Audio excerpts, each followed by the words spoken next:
Fight fam, welcome back to the Mic Check Podcast. This is T Word, the People's Champ. Thanks for tapping in.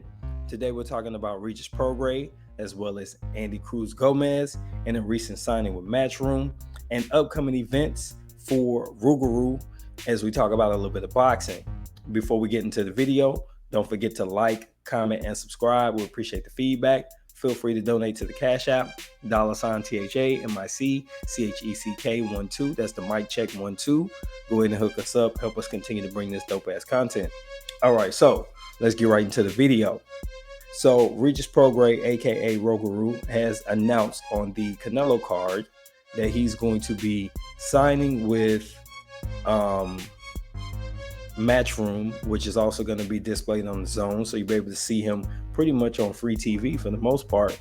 And he's already got a fight lined up. He's going to be fighting Paro on June 17th. So apparently this has been in the works forever. What's really cool about this is he's going to be fighting in the Smoothie King Center in New Orleans. So he gets a hometown fight in his debut with Matchroom. So he'll probably put together a nice little card of Louisiana and South-based fighters.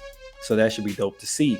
More importantly, he's got some financial backing behind him to negotiate bigger fight deals because he announced his agent recently. And a lot of times when you see that free agent situation, these guys don't get an opportunity to get the right fights because they don't have the backing. Think about Terrence Crawford at this particular moment. If you don't have an outfit like BLK Prime willing to just throw some money at a guy, you're going to have a hard time getting marquee fights. So in order to get that, you need somebody like Matchroom or Queensberry or PBC, Top Rank, something like that behind you to get your foot in the door. So he decided to secure that. So he's going to take his WBC championship into a fight against a 23-0 fighter, and we'll see how that goes for him.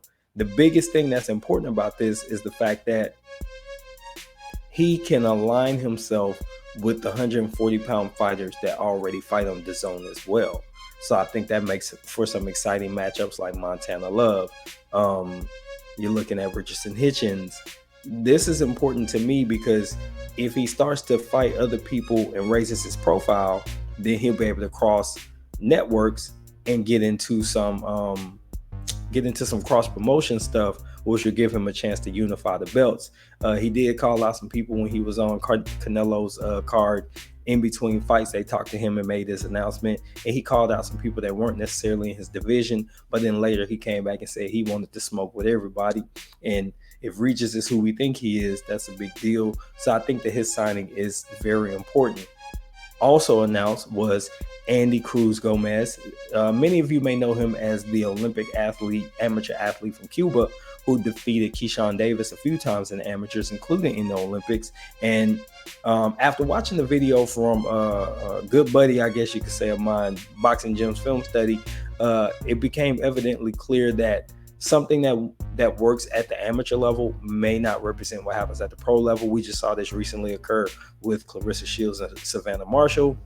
It's possible that Andy Cruz's style may not translate to the pros. Now, he's also signed to Matchroom, and I don't know exactly which weight class he's going to compete at, 130, 135, 140, probably 135. He'll get an opportunity to match up with Keyshawn Davis in the next few years, and we'll figure out if we can get like the rubber match to kind of break whatever's going on, tie the streak, whatever.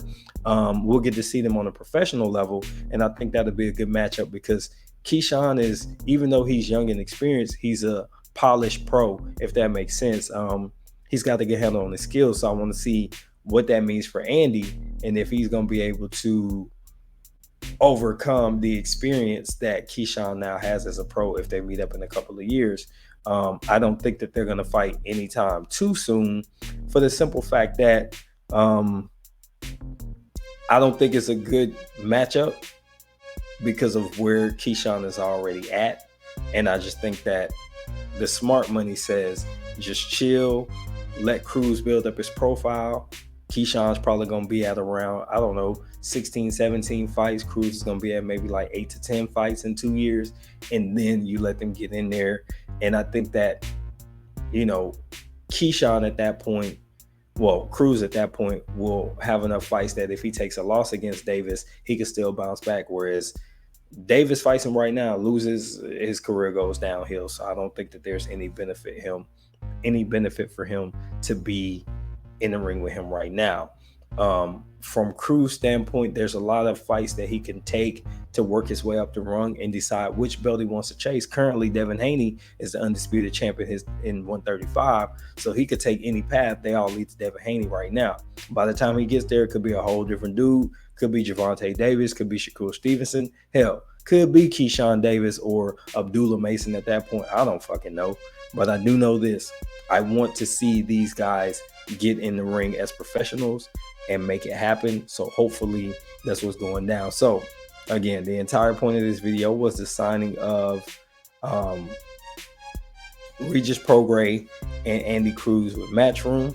So I'd like to get your thoughts. This has been T for the Mic Check Podcast.